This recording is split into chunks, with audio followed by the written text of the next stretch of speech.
Namaskar. Today I will tell you a story about the journey of Shunya, which originated in India and went to the Western world and came to be known as Zero. इस कहानी में बहुत सारे ups and downs हैं। इस कहानी में हम अरेबिया होते हुए, पर्शिया होते हुए स्पेन जाते हैं और फिर इटली के माध्यम से पूरे यूरोप में कैसे ज़ीरो फैलता है, इसके बारे में आज हम ये कहानी जानेंगे। इसके ट्रेसेस जो एंशिएंट टेक्स्ट में मौजूद हैं उसके बारे में भी जानेंगे। Zero is not merely a number, it is one of the most important things ever discovered in the cycle of humanity. It led to many inventions, discoveries in sciences, especially in mathematics. Zero is half the binary language, which makes the computers work, without the invention of which the talk would not even reach you. Let us start with the ancient Indian texts. The presence of Shunya is seen in Atharva Ved, Yajurved and Mahabharata, जहाँ पे big and large numbers are quoted, as large number as 10 to the power 18, called प्रार्ध. ये मंत्र उच्चारण में use किए जाते थे, especially in अश्वमेध. One of the most important ones, आचार्य पिंगल की किताब 200 BC में लिखी गई, जिसका नाम था छंद शास्त्र. उस किताब में आचार्य पिंगल शून्य को बखूबी मेंशन करते हैं और उनमें कई छंदों में उन्होंने इसका यूज़ किया है. Bakshali manuscript, which is very well known in the mathematical circles, has been dated to 200 AD. In this manuscript, abundant use of शून्य has been made. इस manuscript में square root, unitary method, profit and loss, fractions का कई बार mention किया गया है और शून्य को बहुत यूज़ किया गया है. Unfortunately, the English took the Bakshali manuscript away from us, and it can now be found in Oxford University in England. In 500 AD, Acharya Aryabhat, who was a teacher in the famous Nalanda University, used zero in many of his calculations. He used zero in astronomical and mathematical equations. In the 7th century, the eminent mathematician Brahmagupta finally gave the properties of zero and described how zero can be theoretically used in mathematics in his book Brahmaput Siddhant. And finally, a small temple, Chaturbhuj temple in the fort of Gwalior, situated in the middle of India, was built in the 9th century. And luckily, हमारे hero शून्य के लिए इस temple में मूर्ति के बिल्कुल बगल में स्टोन में एच्ड है एक ज़ीरो. वो यूँ हुआ कि वहाँ के राजा ने 270 हस्ता 270 बड़ी ज़मीन इस टेम्पल को डोनेट की, फूल उगा के इस मूर्ति पे चढ़ाने के लिए. एंड सो लकीली ज़ीरो या शून्य इसमें लिखा हुआ है, जो इसको आज भी देखा जा सकता है. तो ये कुछ टैंजिबल प्रूफ्स थे ज़ीरो के. अब हम इस अपनी कहानी में आगे बढ़ते हैं और ये जानते हैं कि जो शून्य भारतवर्ष में इतने अबंडेंटली यूज़ होता था, वो भारतवर्ष के बाहर कैसा गया. आप सबको पता है कि भारत से यूरोप का ट्रेड बहुत चलता था, स्पाइसेस में, प्रेशियस सेमी प्रेशियस स्टोन्स में, कॉटन में एंड ज्वेलरी में. 1st century AD में अरब मर्चेंट्स आते थे भारत ट्रेड करने के लिए. जब वो देखते थे कि हमारे यहाँ के ट्रेडर्स, बिजनेसमैन अपने अकाउंट्स बुक रखते हैं, अपनी बही खाता रखते हैं, उसमें न्यूमरल्स 0, 1, 2, 3 अप टू 9 का बहुत बढ़िया यूज़ करते थे और अपने बही खाता को बहुत अच्छे से मेंटेन करते थे. But this was all magic for the Arab traders, because at those times they were still living in tribes and still counting with sticks. But gradually in the 2nd and 3rd century AD, Arab merchants started adopting the use of numerals 0, 1, 2 up to 9 and started to learn simple arithmetic to keep their own accounts. As the advancement of Islam and as the Arabian tribes merged into big kingdoms और वहाँ पे खलीफा राजा होने लगे, ऐसे ही एक राजा थे Baghdad के जिनका नाम था अल मंसूर। 8th सेंचुरी में उन्होंने एक बहुत फेमस मैथमेटिशियन जो कि पर्शिया के रहने वाले थे, जिनका नाम था मोहम्मद इब्न मूसा अल ख्वारिज़मी को कमीशन किया भारतवर्ष की तमाम नॉलेजेबल बुक्स को ट्रांसलेट करने के लिए। उस समय भारत में किताबें लिखी जाती थी ब्राह्मी और संस्कृत स्क्रिप्ट में। तो इन सभी बुक्स की ट्रांसलेशन की जिम्मेवारी दी गई Persian mathematician Muhammad ibn Musa al Khwarizmi. In 820 AD, Al-Khwarizmi wrote a book on Indian arithmetic, the usage of numerals 0 to 9, and the Indian algebra, which he called Al-Kitab al-Mukhtasar fi Hisab al-Jabr. The word al-Jabr led to the origin of the word algebra, which is used till today in mathematics. It is interesting to note that the Aryabhatta used for triangles a word trigonometry, which led to the word trigonometry as we use today, and Aryabhatta also used the word geometry, which led to the word geometry that we still use today. Now in this book Al-Jabr, Al-Khwarizmi gave very simple methods to use accounting for businessmen and traders. He used very simple ways to describe the algebra that was very commonly and abundantly used by Indian mathematicians.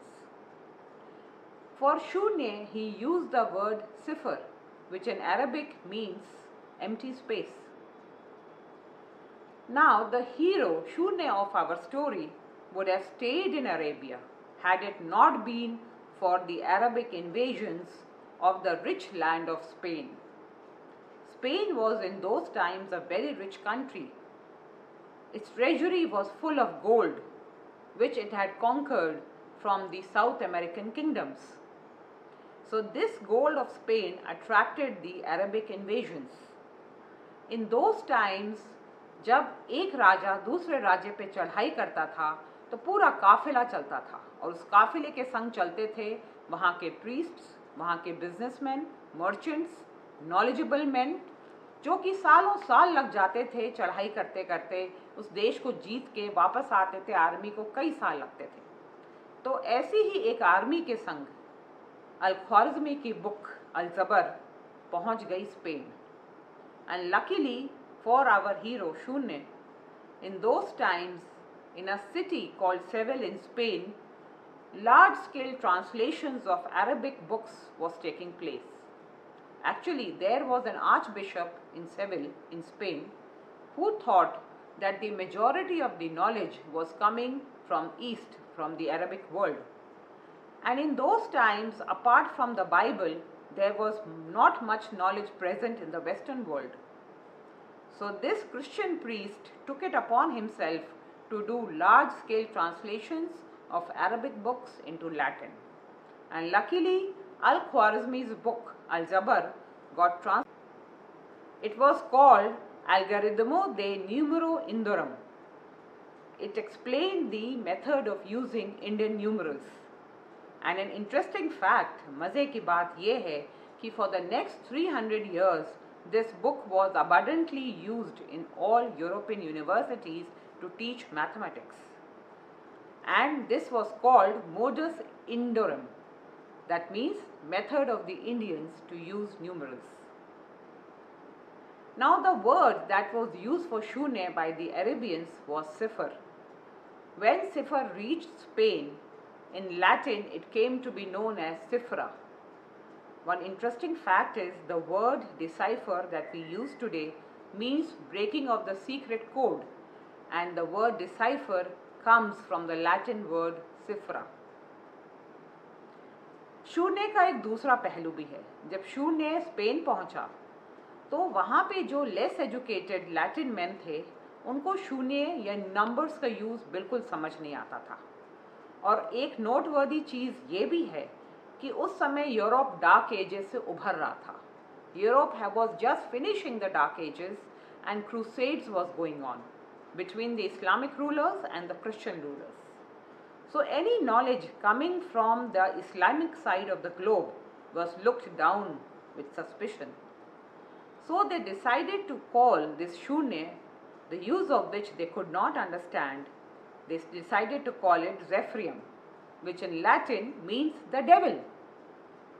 So a Shunya became the devil for some time in the Latin world. And when this devil, the Zephyrium, reached France, it was shortened to be called Zero.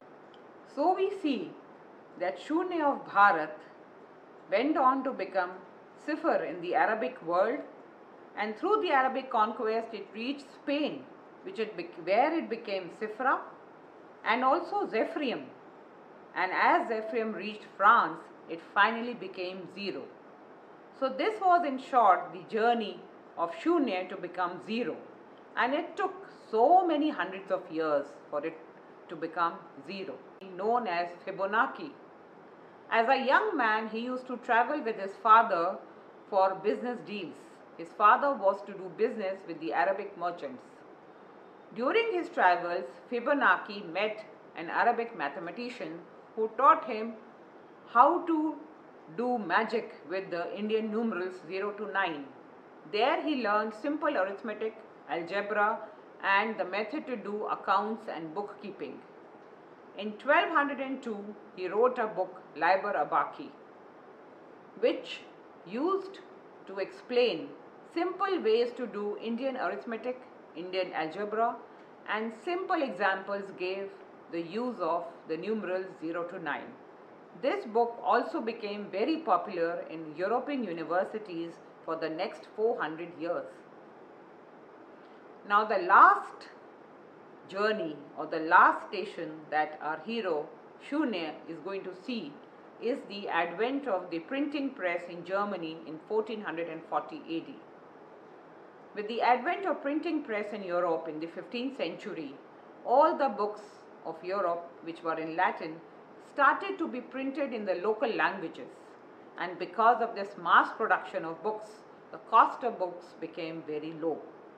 Liber Abaci was also published in 12 European languages in 1480, and it reached an average educated European man, through which it led to many discoveries in the various fields of mathematics and sciences.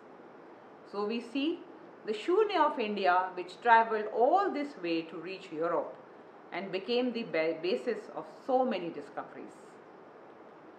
एक बात यहाँ पे ज़रूर कहूँगी कि जब Fibonacci 1202 में अपनी बुक लाइबर अबाकी लिख रहा था और उस समय Europeans were just learning to use the numerals 0 to 9, what was happening in our country, India?